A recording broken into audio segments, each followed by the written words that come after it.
Ya le agradezco nuevamente por estar aquí en este episodio, en este programa que básicamente tiene esa intención, ¿no? De conectar, de invitar a personas del enfoque central en soluciones para conversar, dialogar un poquito qué es lo que vienen haciendo en sus trabajos, en su vida, en relación a la aplicación del enfoque, ¿no?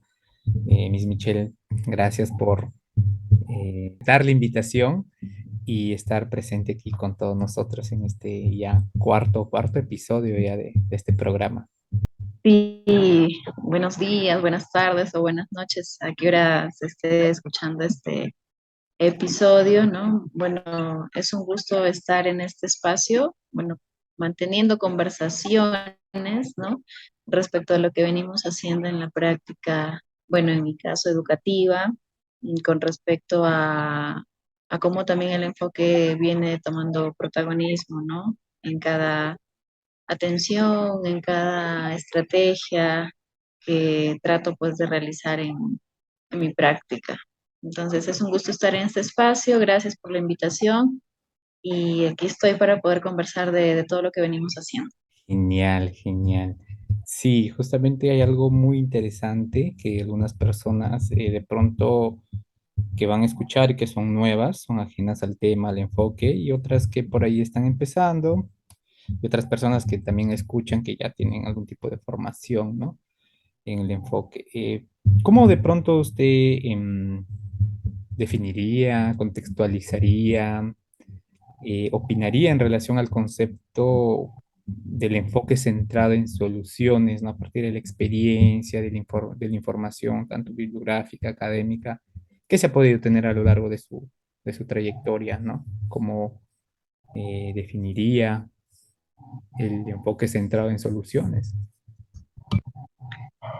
Bien, a ver, el enfoque para mí ha venido en los primeros meses que me he vinculado con este enfoque, ha venido siendo desafiante porque a decir verdad, uno no está muy acostumbrado a hablar de las cosas que son útiles, de lo presente, de lo que está presente como recursos, ¿no? Creo que nuestra formación está muy vinculada al diagnóstico. Entonces, como que al inicio se me complicó un poquito vincularme y familiarizarme con el enfoque, pero al final era algo que yo estaba buscando, ¿no? Entonces, conforme fui revisando bibliografía, manteniendo conversaciones, también he sostenido algunas capacitaciones desde el enfoque. Creo que hoy lo veo como, o lo podría definir como una filosofía de vida. O sea, es algo que te acompaña, que va contigo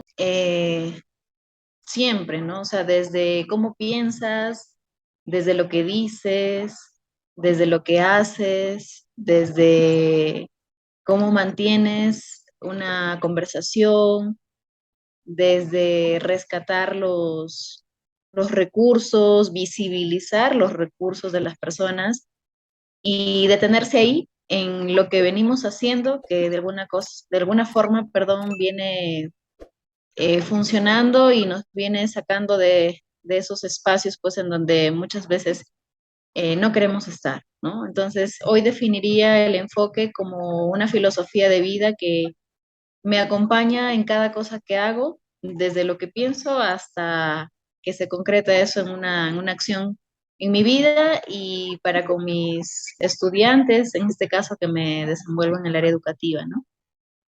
Me gusta bastante el enfoque, creo que hoy me siento como pez en el agua porque creo que de alguna manera es bastante posibilitador el enfoque y me gusta esta práctica y ya pues hoy vengo desempeñando gran parte de estas estrategias en mi campo profesional.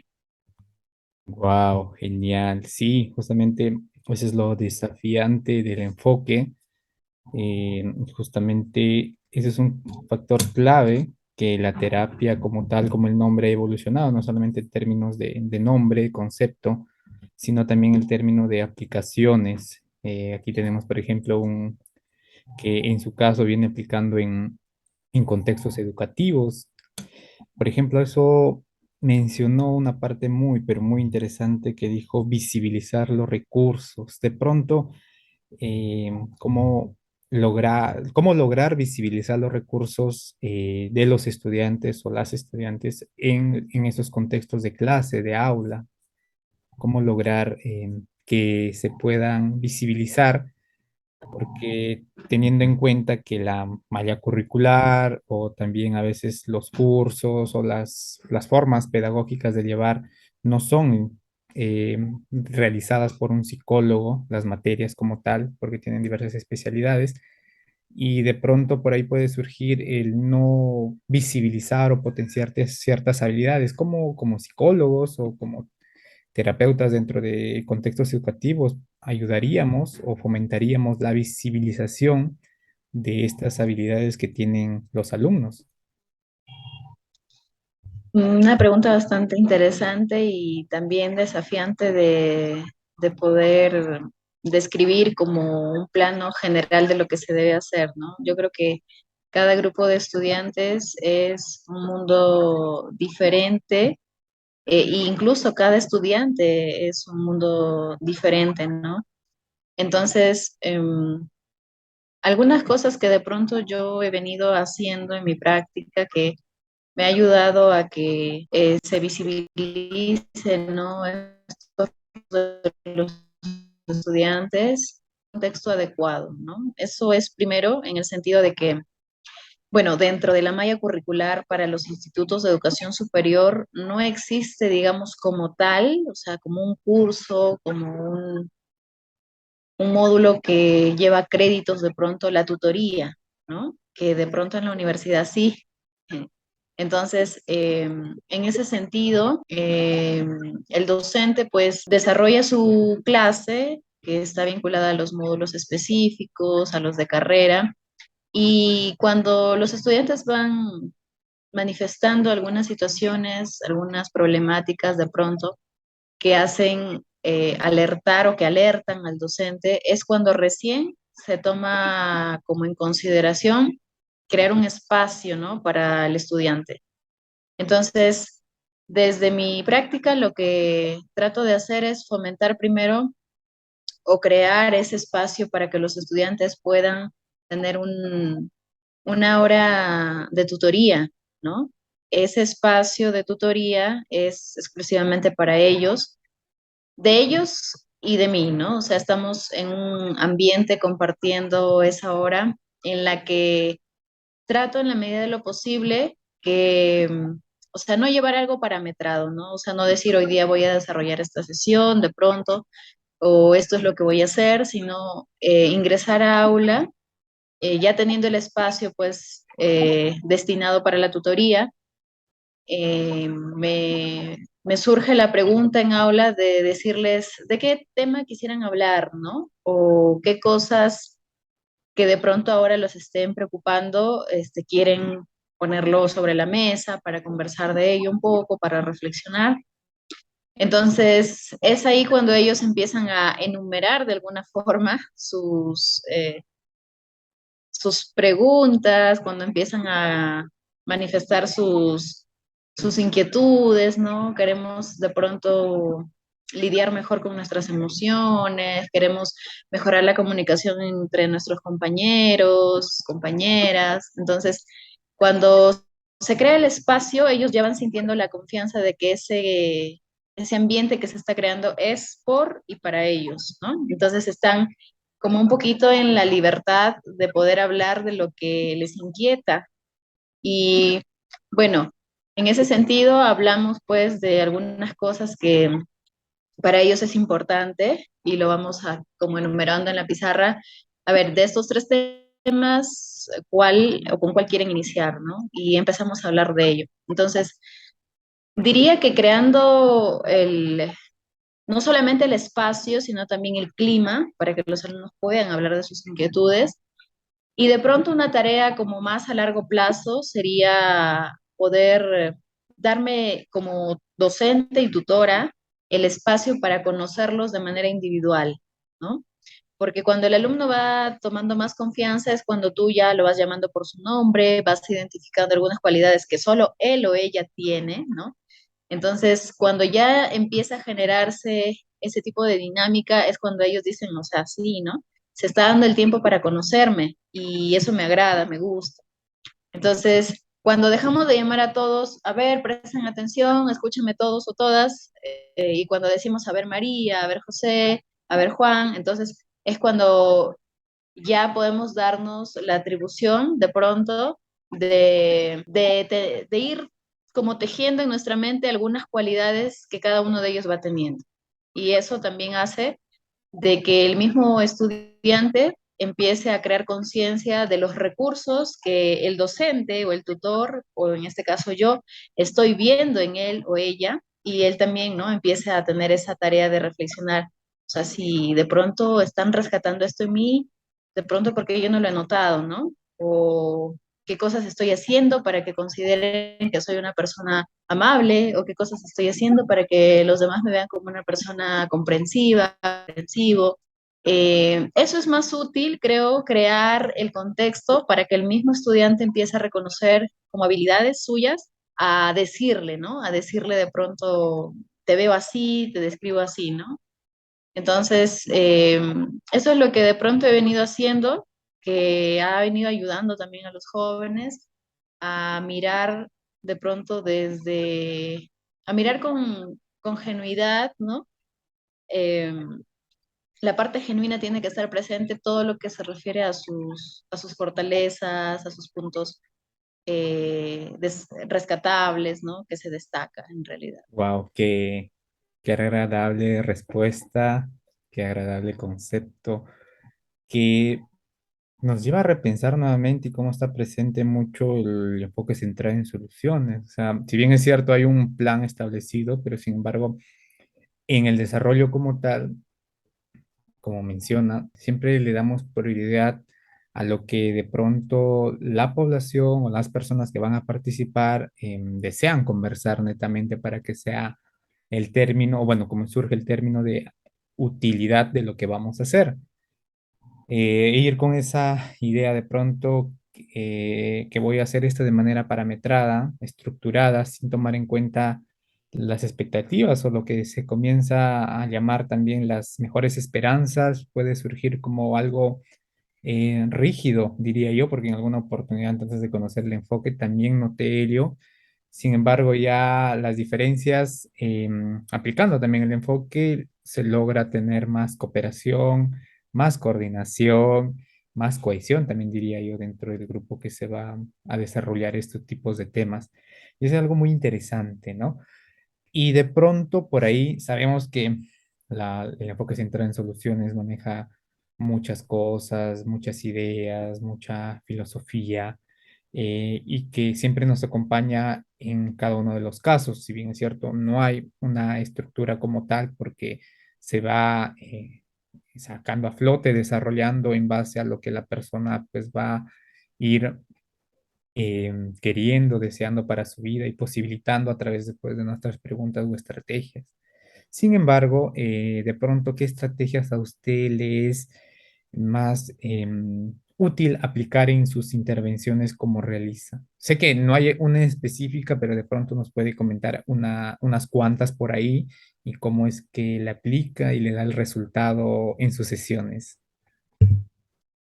Sí, bueno, en la práctica ya de la atención con los estudiantes, que también es una de las actividades que se realiza pues en el acompañamiento con estudiantes en el ámbito educativo. Bueno, siempre me gusta iniciar preguntando sobre justamente las mejores esperanzas respecto a la conversación que sostengo con ellos o ellas, ¿no? Entonces, eso es como un punto clave para mí de iniciar porque me muestra el panorama de las expectativas que tienen respecto a la conversación. Y resulta curioso porque no siempre estamos acostumbrados a recepcionar esa pregunta, ¿no? O sea, cuando uno va a consulta, usualmente está esta postura de preguntar a ver qué problema tienes, ¿no?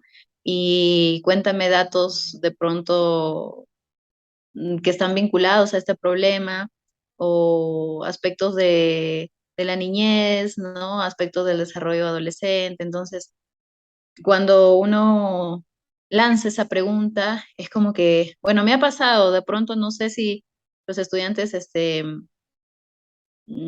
ver, como no han estado muy relacionados o vinculados con una asistencia psicológica antes, entonces de alguna forma como que se quedan así pensando, "Ah, la verdad es que lo voy a pensar bien para decirlo porque no, como que no esperaba esta pregunta, ¿no? Entonces, eso marca el inicio. Yo creo, ¿por qué no decirlo también? Es un apoyo para toda la conversación, ¿no? Porque tú te mantienes centrada en lo que te dijo, en ese caso tu estudiante, para poder tener una ruta más o menos de a dónde ir. Y con eso inicio. Luego me gusta mucho y uso bastante las escalas. Siempre estoy como que, a ver, en una escala del 1 al 10, donde uno es que estás muy triste y 10 es que todo ha pasado, o estás ya recuperada de esto, no te sientes bien, ¿en qué número estás, no? Entonces, como que eso también me ayuda a saber, ¿no? El estado actual del estudiante o la estudiante y ver también de ese punto al otro qué es lo que se tiene que movilizar, ¿no? Entonces siempre le digo, a ver, de ese 5, ¿qué tiene que pasar para que estés en un 6, ¿no? ¿Qué tiene que pasar mañana mismo? Entonces ellos o ellas empiezan a describir, ¿no? Y es curioso porque, este, como usualmente suelo mencionarlo, hasta me ha pasado una vez que que recibí a un estudiante y le dije, ¿qué tal? ¿Cómo estás? ¿No?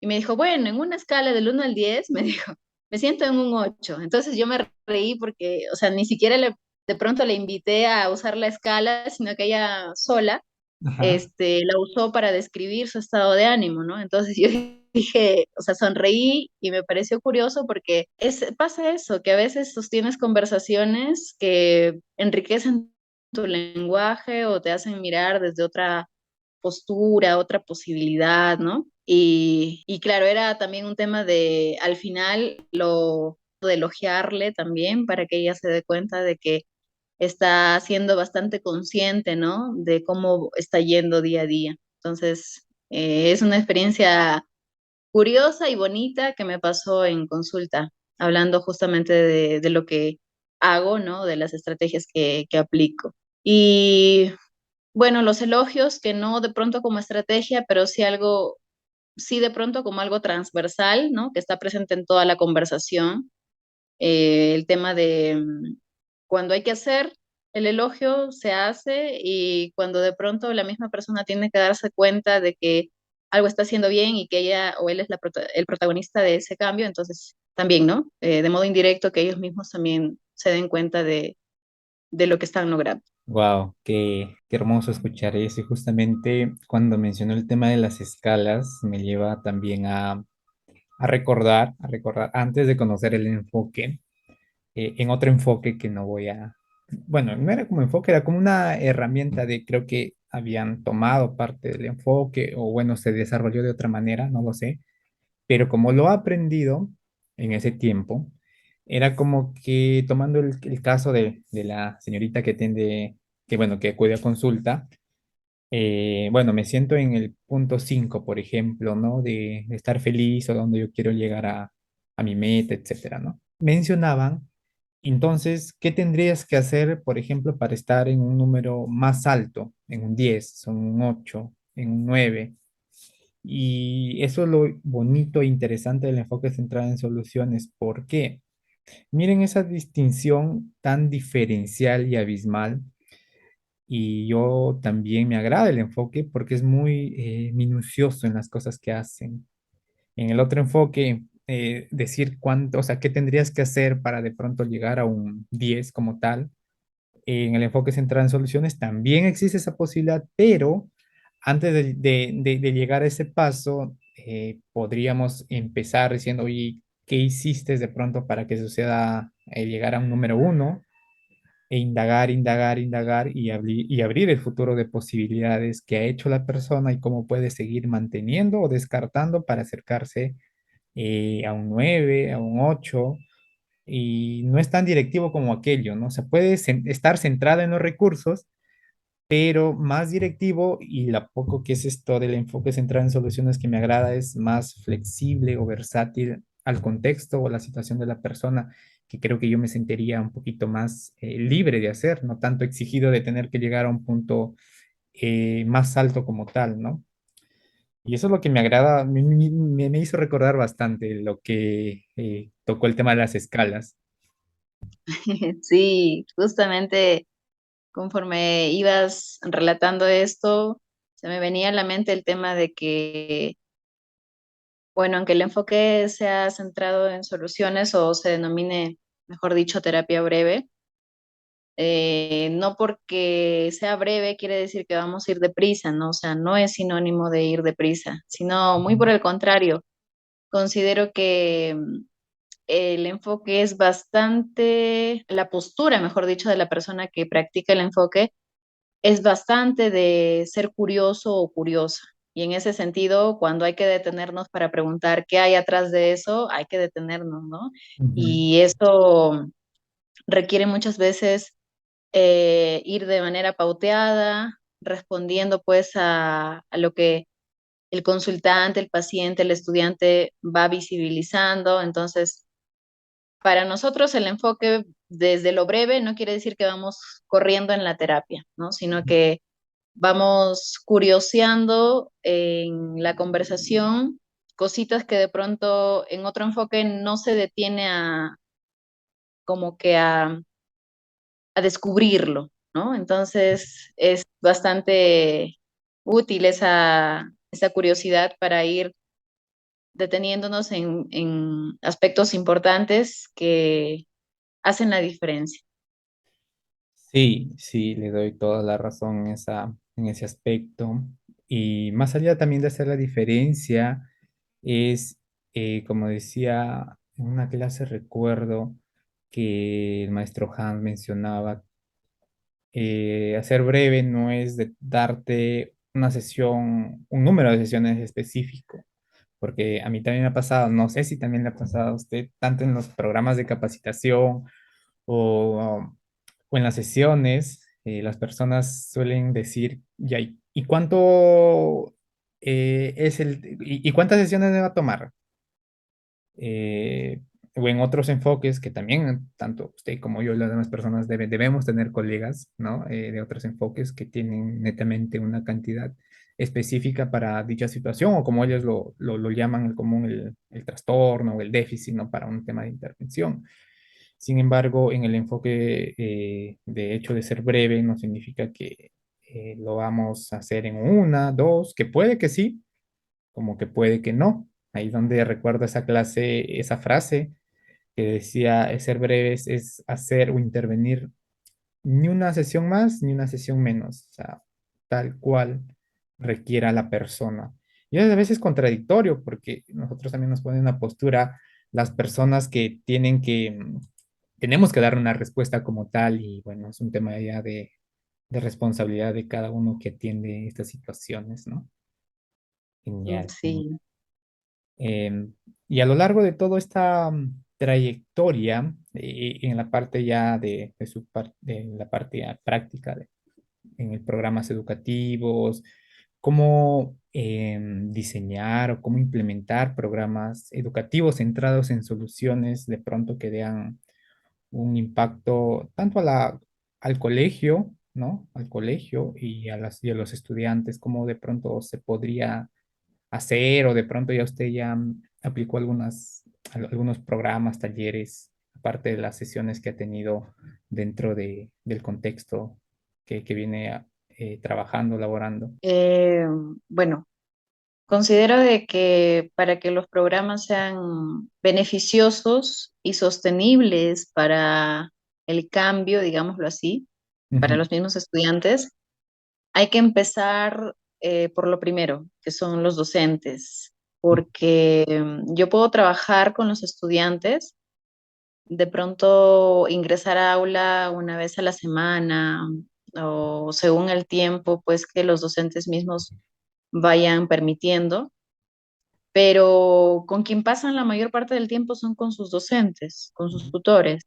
Entonces, si yo realizo una intervención en un aula bajo la práctica, no bajo el enfoque, al menos los docentes tienen que estar familiarizados con el enfoque, porque si no es como que ocurren los cambios en el espacio en el que yo ingreso y teniendo otros espacios en los cuales se puede reforzar esos cambios, los docentes lo dejan pasar, ¿no? No lo toman en cuenta, no lo visibilizan y de pronto puede ser como un trabajo no tan concatenado, ¿no? Se percibe que no es concatenado porque estamos trabajando de pronto de manera individual, yo con los estudiantes y los docentes o tutores con sus estudiantes. Entonces, lo que he venido realizando es primero una capacitación con los docentes, familiarizándolos pues a términos, a estrategias, a pautas Ujú, del enfoque centrado en soluciones, con algunas ideas como por ejemplo salir un poco de esa cultura del déficit, como el impacto que tenemos de la mirada de los estudiantes antes de entrar a clase, por ejemplo, lo que se llama el efecto Pigmalión, me parece, ¿no? O sea, tener una mirada de pronto de los alumnos. Yo considero que esta aula pues es terrible, ¿no? Dicen algunos, o considero que esta aula es pésima, todos se portan mal, ¿no? Entonces, los vas a tratar a los estudiantes conforme a la mirada que te antecede, ¿no? O sea, esa concepción que vas teniendo de ellos. Entonces, un poquito los familiarizo con eso, con la importancia del lenguaje también, ¿no? De cómo es que ellos se expresan frente a los alumnos y con los alumnos también. Entonces, a veces no somos tan conscientes de que el lenguaje crea realidades, te puede brindar un espacio tan posibilitador como un espacio tan fatalista también, de acuerdo a cómo utilizamos los términos. ujú, Entonces, esas son algunas ideas que de pronto salen en la capacitación, ¿no? Y también el tema de trabajar ya con estudiantes casi adultos, porque en la educación superior, pues los estudiantes ya van teniendo como una edad entre 18 a 25, si es que no es más también, ¿no? Y la forma en trabajar y tratar con los jóvenes adultos ya es distinta a trabajar con los estudiantes de educación básica regular, ¿no? ujú, Entonces, dentro de mis temas de capacitación también he hablado mucho de la andragogía, ¿no? Que es el arte de enseñar a los adultos. Entonces, les menciono algunos principios de la andragogía que hay que tener en cuenta para nuestro trato con los jóvenes adultos. Se debe distinguir, ¿no? Una actitud distinta al jovencito que de pronto requiere un seguimiento ahí, que estemos atrás de él, que mira, todavía haciéndole recordar las cosas, ¿no? A un joven adulto que ya es un poquito más independiente, autónomo, que requiere otro tipo de trato, otra actitud incluso. Entonces también los familiarizo con algunos principios de ese arte, ¿no? De enseñar a los adultos. Y cuando yo termino el programa de capacitación con ellos, o con, bueno, con ellos y ellas, entonces es cuando yo pienso que al menos tienen algunos elementos básicos para brindar soporte a los cambios que se vayan dando, ¿no? Entonces, primero inicio con una capacitación en donde los docentes o tutores estén familiarizados con estos aspectos que acabo de mencionar para luego trabajar con los estudiantes, ¿no?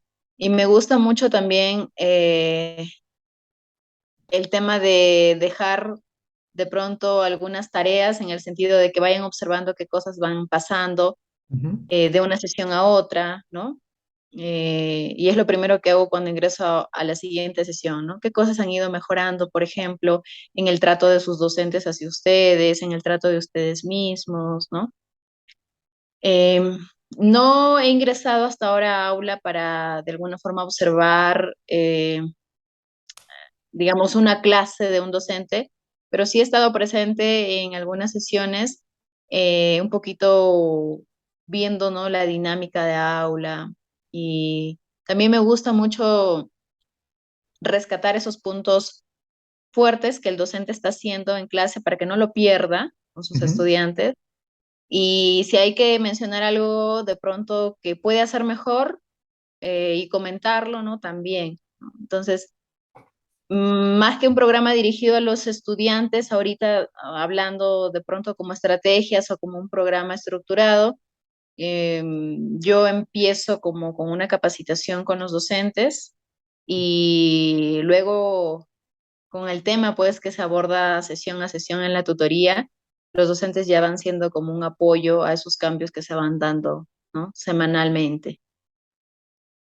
Wow, wow, wow, qué bueno, me hace también pensar, y también es algo que se ve con algo de similitud a los programas de las empresas. Eh, pues lo mismo, hagamos de maestros, jefes, supervisores, alumnos, trabajadores, de pronto, que hacen funciones más operativas, ¿no? Entonces, cuán bonito es trabajar primero con aquellas personas que tienen, no digo el rango, sino las funciones que aperturan al cambio con mayor facilidad o con mayor oportunidad de generar conciencia, de generar nuevas conductas, nuevos comportamientos y por ende, pues nuevos resultados, emociones, ideas, etcétera. Entonces, casi va por ahí con igual similitud tener ese tipo de pensamiento, ¿eh? Sí, sí, sí, porque hay una frase que dice, eh, cuida de tus colaboradores y tus colaboradores cuidarán de tus clientes, ¿no? Ujú. Casi similares en el plano educativo. Cuida de tus docentes, que tus docentes van a cuidar de tus estudiantes. Entonces, es realmente así, digamos, cómo las cosas funcionan, ¿no? Wow, qué increíble y sobre todo ha pasado súper, súper rápido nuestro tiempo que hemos tenido para esta entrevista. Ha estado súper interesante. Esas perlitas de oro, esas pepitas de oro también como le llamo, han aparecido pues en el contexto educativo y nos ha comentado, nos ha trasladado. Brevemente sé que hay más lo que hace, de seguramente va a existir nuevas oportunidades para poder conocer del trabajo que viene, ¿no? Entonces, le agradezco, Miss Michelle, por compartirnos de manera breve, poquito, lo que viene haciendo. Sí, agradecida por la oportunidad de que las personas que escuchen este audio, este podcast, puedan familiarizarse y de pronto les ingrese la curiosidad por saber más del enfoque, ¿no? Al inicio, como digo, puede parecer desafiante, pero luego uno, conforme va vinculándolo a su práctica, se familiariza bastante y llega a ser un estilo de vida, ¿no? Ya cuidas mucho lo que dices, tus conversaciones, cómo miras, lo que observas.